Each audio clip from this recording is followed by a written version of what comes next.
ये क्या चाय बनाई है, इसमें चाय पत्ती और शक्कर दोनों ही नहीं है। मज़ा नहीं आया, फिर से चाय बना कर लाओ। सुधाकर जी ने कप आगे सरका दिया। नीरू चुपचाप कप उठाकर ले गई और दूसरी चाय बनाकर ले आई। वैसे चाय अच्छी ही बनी थी, पर सुधाकर जी की आदत है, वो दिन में 4-5 बार अपनी बहू को इसी तरह परेशान करते थे और नुक्स निकालते रहते थे। कभी अदरक कम है, कभी कहते हैं कि चाय उबली नहीं है, कभी कहते हैं कि दूध ज़्यादा है पानी कम, तो कभी कहते थे कि चाय अच्छे से उबाली ही नहीं। नीरू कुछ महीने पहले ही शादी होकर आई थी। वो घर के खाने पीने का ढंग सीख रही थी, पर कभी तो कमी रह जाती है और कभी कमी नहीं भी रहती तो जानबूझकर बताई जाती है।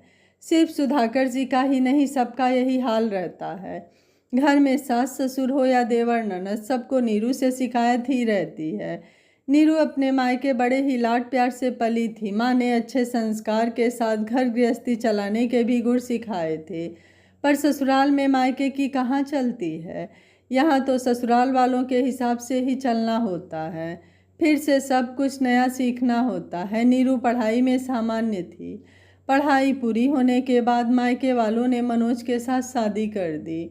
नीरू को बुके बनाने का बड़ा शौक था। वो सुंदर फूलों से बुके बनाया करती थी। उसकी ये कला पहले तो सबको पसंद आई थी, पर बाद में उसे घर गृहस्थी के कामों में ऐसे झोंक दिया कि वो कभी समय ही नहीं निकाल पाई। वो अपने शौक को तो जैसे भूल ही गई थी। ससुराल वालों का कहना था कि बहू को सिर्फ खाना बनाना और घर संभालना ही आना चाहिए। नीरू ने कुछ समय के लिए अपने शौक को छोड़ दिया ताकि वो घर परिवार में अच्छे से रम सके। वो हर संभव कोशिश कर ही रही थी। एक दिन उसकी सास उर्मिला जी ने अपने घर पर किटी रखी और नीरू को क्या बनाना है उसकी लिस्ट थमा दी। नीरू ने अपने हिसाब से जो अच्छा आता था बना दिया और कुछ यूट्यूब से देखकर बना दिया। पहली बार 15-16 लोगों के लिए इतना खाना बनाया था। उर्मिला जी से खाना कितना बनाऊं ये अनुपात पूछा, पर उर्मिला जी ने उसको बताया ही नहीं। उसकी मम्मी से पूछती, पर वो भी अपने मायके अपनी मम्मी की तबीयत पूछने गई थी, जो कि अस्पताल में भर्ती थी। नीरू ने अपने हिसाब से सब बना दिया, पर छोले कम पड़ गए और बहुत ही ज़्यादा तीखे हो गए। पूड़ी का आटा बहुत ज़्यादा हो गया, रायता जल्दी ही ख़त्म हो गया और सूखी सब्जी में तेल बहुत ज़्यादा हो गया।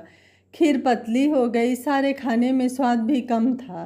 किसी में मसाला ज़्यादा हो गया, किसी में कम हो गया। ये देखकर उर्मिला जी का पारा चढ़ गया और वो नीरू पर गुस्सा हो गई। तेरी माँ ने कुछ सिखाया है भी या नहीं? तूने ढंग से खाना बनाना तक नहीं आता। बहू तो वो ही सुलक्षणा होती है जो रसोई अच्छे से संभाल ले। ना खाने में स्वाद है, ना ही मात्रा का अंदाज़ा है। शोर सुनकर उर्मिला जी की कुछ सहेलियां रसोई में आ गईं। उन्होंने यही कहा कि मेरी बहू को तो कुछ नहीं आता है, और सिर पीटने लगी। सबने समझाया और जैसे तैसे किटी हो गई। सब लोग वापस चली गईं। नीरू थोड़ी सी सहम सी गई थी। उसने पहली बार इतनी सारी रसोई बनाई, पर अंदाज़ा नहीं लगा पाई कि कितना बनाना है। रात को मनोज को बोली तो उसने एक टूक जवाब दे दिया, ये रसोई और खाने की बातें मुझसे मत किया करो मम्मी, और तुम जानो, ये तुम सास और बहू के बीच की बात है, इसमें मुझको मत घसीटो। मनोज करवट लेकर सो गया। आज नीरू को बहुत बुरा लग रहा था। उसके अपने पति को उसकी तकलीफ और आत्मसम्मान की ज़रा भी फिक्र नहीं थी। उसकी दिनचर्या ऐसे ही चल रही थी। एक दिन उसकी ननद सुभी बोलती हैं, जो उसकी हम उम्र ही थी, भाभी आज मेरी सहेलियां लंच पर आ रही है, आप चाइनीज़ बना लेना। लेकिन मुझे चाइनीज़ उतना अच्छा बनाना नहीं आता है, नीरू ने तुरंत कहा। इस पर सुभी बोली, क्या भाभी, आपको तो कुछ भी नहीं आता है, यूट्यूब तो है, उससे देखकर बना लेना। सिर्फ भी 5 ही तो सहेलियां आ रही हैं, मैं कुछ इंडियन फूड बना दूं। पर सुभी ने सब दरकिनार कहते हुए चाइनीज़ खाना ही बनवाया। उसकी सहेलियां खाना खाते हुए बहुत हंस रही थी। यार, इससे अच्छा तो कॉलेज के बाहर जो टपरी लगा कर बेचता है वही खा लेते, बेकार ही मुंह का स्वाद खराब कर लिया।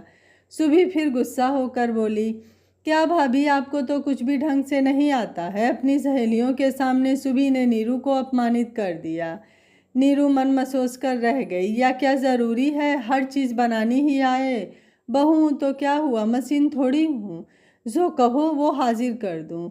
फिर अभी शादी हुई है, इतना रसोई का काम किया ही नहीं तो एकदम से कैसे आएगा? पर किससे कहती, इसलिए चुप हो गई। नीरू को काम सब आता था, लेकिन उसने पढ़ाई के कारण काम इतना किया ही नहीं था और आदत भी नहीं थी। अब सासू माँ को तो सालों की गृहस्थी का अनुभव था, पर उसकी शादी को तो कुछ महीने हुए हैं, तो वो कैसे सबकी अपेक्षाओं पर खरा उतरती। मनोज तो उसके दिल का हाल जरा भी नहीं सुनता था। वो घर से ऑफिस और ऑफिस से घर ही आता जाता था। वो नीरू की भावनाओं को ज़रा भी नहीं समझता था। नीरू ने मनोज से कहा कि वो बुके का काम फिर से शुरू करना चाहती है। उसे फूलों और प्रकृति से बहुत प्यार है। फूलों की खुशबू और फूलों के रंग उसे अपनी तरफ खींचते हैं। वो ज़्यादा दिनों तक अपने शौक़ से दूर नहीं रह पाएगी।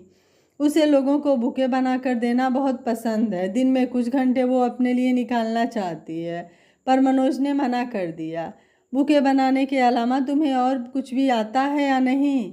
मैं अच्छा कमा रहा हूँ, मुझे तुम्हारे पैसों की ज़रूरत नहीं है।